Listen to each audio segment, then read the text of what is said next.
Mauricio has joined the meeting. Anyone there? Joaquin has joined the meeting. Hi, it's me. Who's here? Who's there? Before we get going, I want to make sure that everyone can see the slide.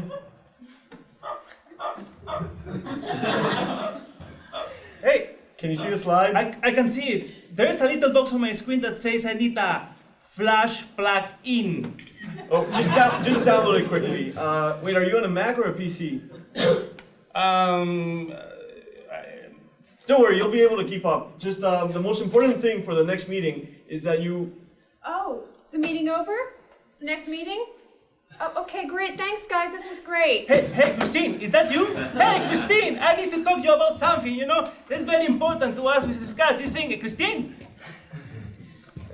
That was tragic. But I want you to think back to the last time you had a virtual meeting.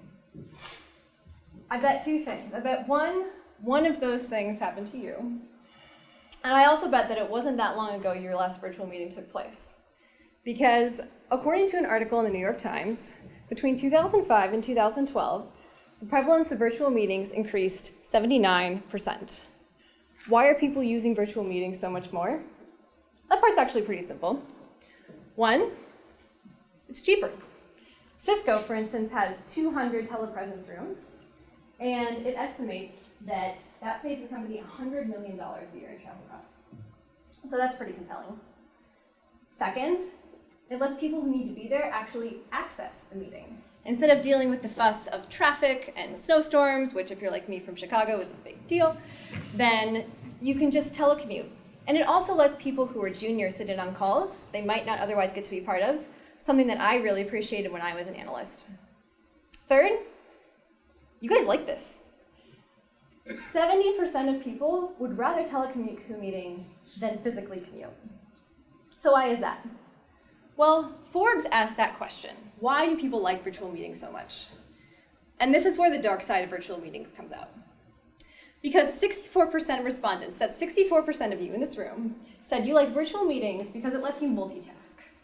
That means that you are admittedly checking email, surfing the web, and reading content that is completely unrelated to the meeting you're supposed to be in. Furthermore, Forbes said, well, take this list of key attributes that define business success, and tell us what percent of you think virtual meetings are conducive to those. The results are pretty dismal. So here's your situation, right?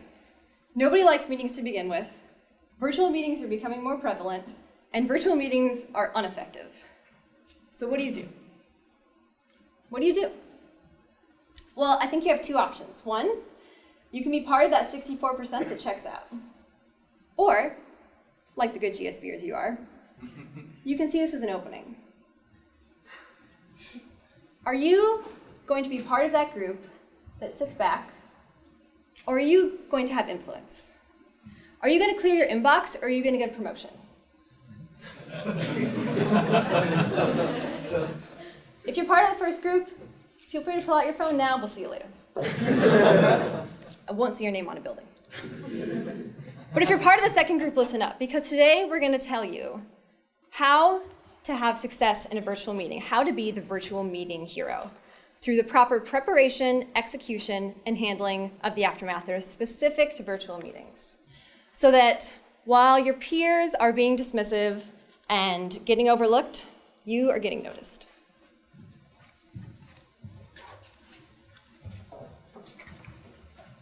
To be prepared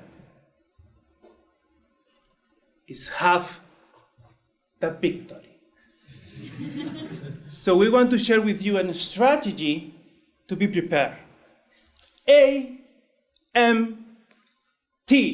AMT. As AC/DC song. So first,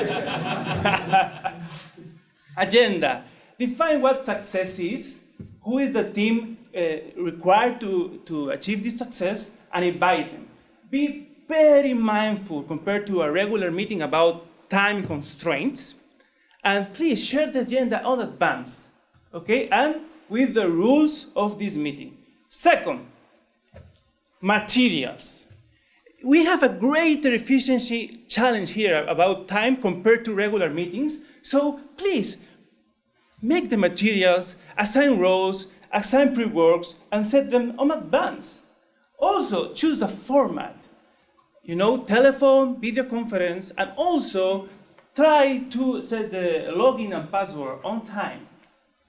Finally, technology. Assure that everybody shares the same platform. Don't be like me.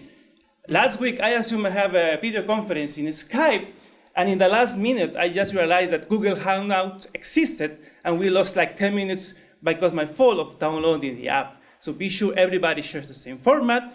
Be sure that all tech works, and please, don't have a backlit dog, Select a proper professional place and arrive at least 15 minutes earlier to have a great meeting. In this way, with this AMT strategy, you will be great prepared for this major meeting. So as Stanford students, of course you're going to be leading these meetings. You're not going to be sitting back and just observing passively. So what do you do? What do you do as a leader of these meetings? Well, the first thing you can do is start on time. Just please start on time.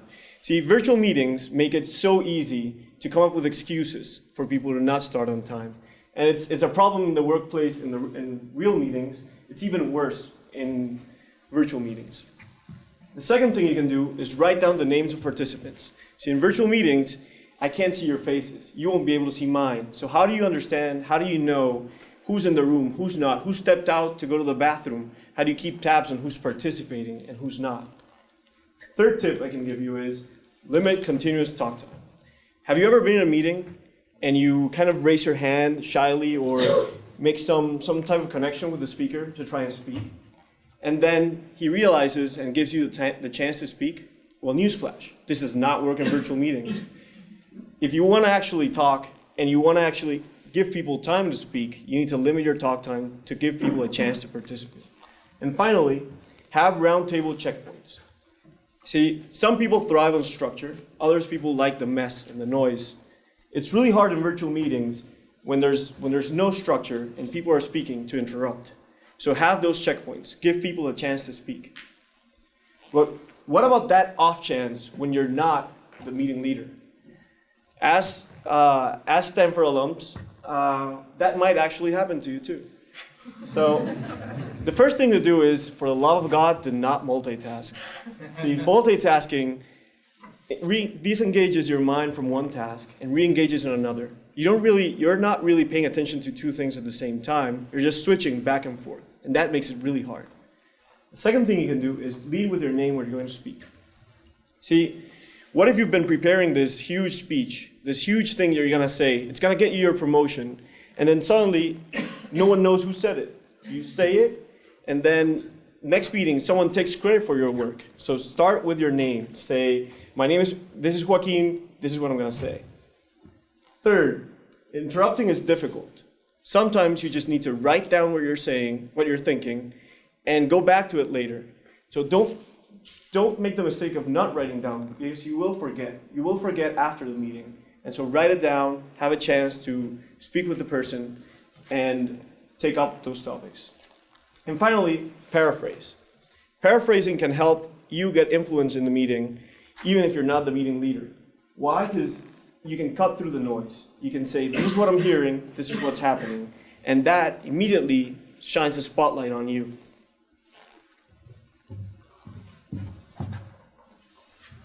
So you've gone through all the items on your agenda. You've got a list of action items for the next meeting. Your virtual meeting is done, right? No, it is not. There's one more thing you have to do to make this virtual meeting a success. Formalize the water cooler conversation. What do I mean by that? Well, another key difference between a virtual meeting and an in-person meeting is the fact that after an in-person meeting concludes, people will typically leave the office where the meeting's being held, and they'll gather. They'll gather informally in different parts of the building. Sometimes it's the water cooler, the office kitchen. Now, anyone who's been in an office knows that this is where the real information is shared. It's not about the office memo. It's not about the email. It's not even about the formal meeting you just sat in for an hour. It's the chit chat that happens in between. So you have to keep this element alive in your virtual meetings if you're going to maintain the integrity of your team. If the people in your project, if you're a leader and you're leading a group on a project, they all need to feel like they are part of that chit chat. So you need to formalize the water cooler conversation to be a true virtual meeting hero. It's a lot easier than it sounds. You're just going to ask people at the end of the meeting, say, hey everyone, I'd really like to get your feedback about how this went. Specifically, I want to hear your concerns. I want to hear things that you disagreed with, and I want to know what we can do differently next time to make this an even better meeting. Give them the chance to say it there, right there in the space. You may not have any takers. That's not unusual. That's what happens in a real life meeting. But make sure that you follow up. As the team leader, it's your job to reach out to people who are joining you remotely, to follow up with them to make sure that they don't have any issues, that they weren't feeling left out. Because if they were, you got to fix it and do it right the next time. So we have given you guys a lot of information, and you have given us a lot of information. There's a lot of information here today being shared, and it's all great. We've taken the liberty, or rather we will be taking the liberty, of putting together a tip sheet. The tip sheet's already put together. The liberty is uploading it to Canvas so that you can have these tips at your fingertips in advance of your next virtual meeting. Because, as we mentioned earlier, if you're not part of the solution, you're part of the problem. And we would urge you to take action, be the hero of your virtual meeting.